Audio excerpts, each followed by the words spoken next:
Hi there, it's Steph. Thanks for popping by. So today's card I made using a clearly besotted stamp set called To Have and To Hold. It's a wedding card for a friend to give to a friend. So the greeting is in French, and I did a little bit of hand lettering because I didn't have a French stamp for that. I really like these florals, they're super cute. I just bought them, I mean, they're more than cute, they're elegant. I just bought them from the clearly besotted stamp set because they had a sale going on. So if you need a few stamp sets, go have a look. And I really like lilies. I love florals, but really like lilies. And for these ones, I will show you how I color the first flower because I didn't want a video to last forever, and it's pretty much the same thing. I do, I do the same kind of technique. So I put a layer, really light layer of color, and then I go a little bit darker. So here's the pen I'm using right now. I think it's called Ginger Root or something like that. It's just the color above the main layer, let's say. It's just a hint darker, so you barely see it. I can see it with my eyes, when I'm in front of the card, but on video it's maybe not quite as obvious. And then I move on to some sort of brown. It's kind of a light brown, and I'm going with not a heavy hand. And then I just go around. So I focus on the center of the flower, and then on the pointy ends of the leaves, of the petals, sorry, and that kind of gives that effect of that dimension effect. There's different ways. You could just do like one side of the petal dark and the other side light. So sometimes I do the middle of the flower light and then the edges a bit darker.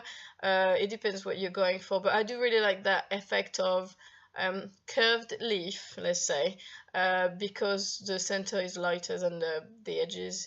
And because it was kind of a wedding card, and I asked my friend what kind of color do you like, and she says pastel, so I thought that would be quite nice. And because it's brown, and it's difficult because you can't really go with like blue or red, or I mean I like these colors, but for a wedding it's not necessarily everybody's cup of tea. So I thought some beigey brownish tone with the toned grey cardstock would go quite well.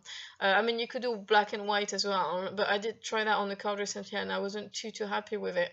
So here I wanted to go for something that I knew was going to work because I was doing a card for someone in particular, not just practicing or things like that.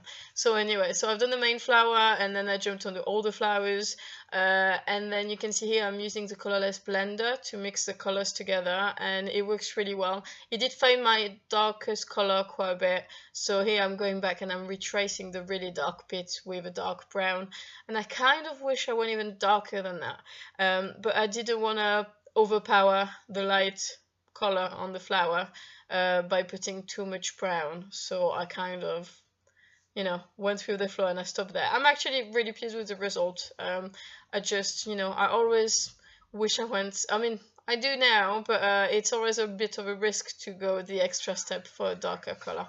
So here I moved on to the shading with some W7, W5 and W3. Sorry, I should mention I have Liv in the background who's munching on crisps to keep her a little bit quiet while I do the voiceover. So if you do hear munching, it's a little one who's just eating in the background.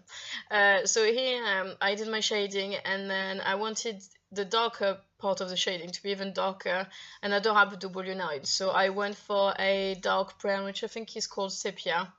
And then I went all over the very deep corner, let's say, and then I went again with my W5 and W3, and then to kind of blend it really well with the cardstock. My W1 is empty, so I use 0, but W1 would work really well. And I don't know if you noticed how wet it was, but now it's dried out, and I'm not going to say it's seamless, but it blends really well with the cardstock. Then I use my glaze pen. So my glaze pen is a bit funny. You probably don't see it from where you are, but when I was doing it, I was kind of saying it, and it was a bit annoying. I bought a set, no, sorry, I was offered gifted a set for Christmas of glaze pen.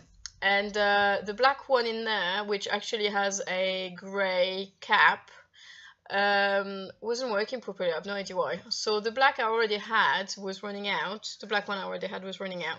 So I pulled out the nib of the one I had, and I placed it onto the pen that was in the pack that was gifted to me.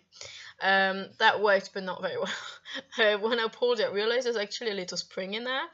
and at first I forgot the spring, so the ink was flowing freely and messily.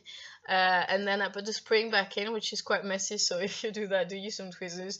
And it works, but it's not great. So I did order some new glaze pen. I mean, I love the glaze pen, and I would say to anyone, buy a glaze pen, they're brilliant. But if you find that the ink is not flowing, you may want to buy a new one, because this one I'm using, but I'm not quite 100% satisfied with it. So that's just a tip of the day kind of thing, experience, sharing my experience.